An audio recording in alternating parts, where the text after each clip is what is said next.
एक चोर ऐसा भी 22 साल तक करता रहा चोरी और फिर बना करोड़पति दामाद।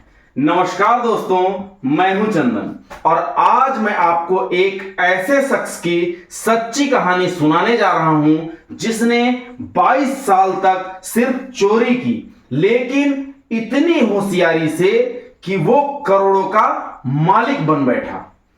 एक नहीं बल्कि दो शादियां की, होटल, लॉज, हॉस्पिटल, आलीशान मकान, सब कुछ बना डाला। और मजे की बात यह है कि घर वालों को लगा साहब तो दिल्ली में पार्किंग का ठेकेदार है। कहानी शुरू होती है उत्तर प्रदेश के एक अफसर से जो सिंचाई विभाग में तैनात थे। उन्हें अपनी बेटी के लिए एक अच्छा लड़का चाहिए था। जहां भी जाते, जिससे भी मिलते, बस यही कहते, भाई कोई अच्छा सा लड़का हो तो मेरी बेटी के लिए जरूर बतलाइएगा। इत्तेफाक से एक दिन एक आदमी आता है और कहता है, साहब एक लड़का है, आपके ही समाज का है, दिल्ली में पार्किंग का ठेका चलाता है, बहुत पैसा है उसके पास, रहन सहन अच्छा है और इंसान भी बहुत शरीफ है। अधिकारी ने सोचा, अच्छा कमाता है, दिखने में भी ठीक है, तो चलो रिश्ता कर ही देते हैं। और फिर कुछ ही दिनों में शादी तय हो जाती है। शादी धूमधाम से होती है, बेटी विदा भी हो जाती है और जिंदगी पटरी पर चलने लगती है। लेकिन कहानी यही खत्म नहीं होती, बल्कि कुछ सालों बाद वो लड़का एक अच्छा पिता भी बन जाता है। बच्चों की पढ़ाई के लिए लखनऊ में घर भी ले लेता है, बच्चों का एडमिशन महंगे स्कूल में करवा देता है। हर कोई यही सोचता है, वाह कैसा मेहनती इंसान है। मगर एक दिन पुलिस दरवाजा खटखटाती है। पुलिस कहती है, हमें शक है आप किसी बड़े चोरी के केस में शामिल हैं। घर वाले तो जैसे चौंक ही जाते हैं, ये क्या कह रहे हैं आप, ये तो दिल्ली में पार्किंग का ठेका चलाते हैं। लेकिन पुलिस के पास सबूत भी होते हैं। दिल्ली की एक कोठी में चोरी होती है। सीसीटीवी फुटेज में एक स्कूटर दिखाई देता है। स्कूटर का नंबर ट्रेस किया जाता है। नंबर था DL4 8081। रजिस्ट्रेशन निकलता है विनोद थापा के नाम से। पुलिस विनोद के पास पहुंचती है, लेकिन विनोद कहता है, ये स्कूटर तो मेरा है, पर चलाते तो मेरे जीजाजी हैं, जिनका नाम मनोज चौबे है।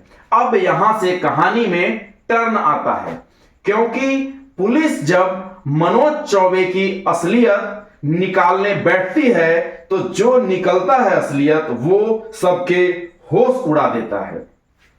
पता चलता है कि ये कोई पार्किंग चलाने वाला नहीं, बल्कि एक शातिर चोर है जो पिछले 22 सालों से चोरी लगातार करता रहा है, और वो भी अकेले कर रहा है। साल 1997 में सिद्धार्थ नगर से दिल्ली आया था। कीर्ति नगर थाने की कैंटीन में काम करता था। यहीं से उसकी पहली चोरी शुरू होती है और वह पकड़ा भी जाता है।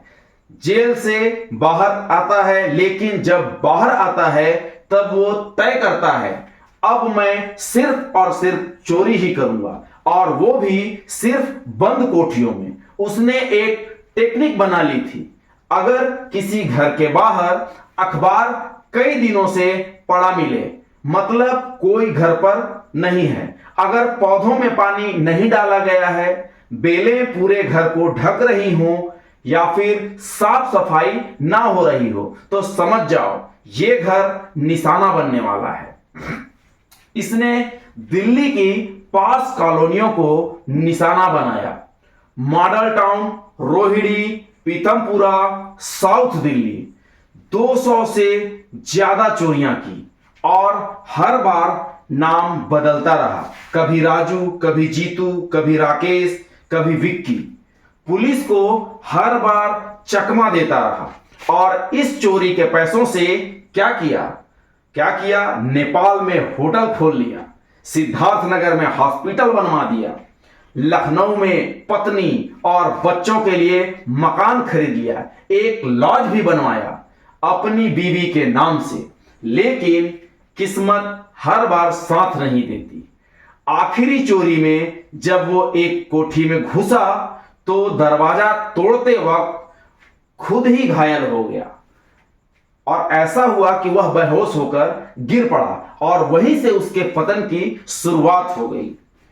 जब पुलिस ने पूछताछ की तो उसकी असलियत सामने आई और अफसर की बेटी, जिसे वो पार्किंग ठेकेदार समझ बैठी थी, वो निकला इंडिया का सबसे चालाक चोर।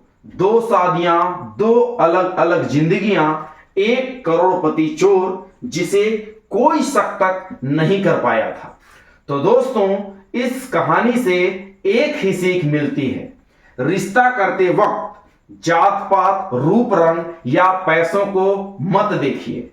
थोड़ा समय निकालिए और जांच पड़ताल जरूर कीजिए, क्योंकि हर चमकती चीज सोना हो यह कोई जरूरी नहीं है। मैं हूं चंदन, फिर मिलेंगे एक और सच्ची घटना के साथ। तब तक के लिए अपना ख्याल रखिए, सतर्क रहिए। जय हिंद, जय भारत। बहुत बहुत धन्यवाद।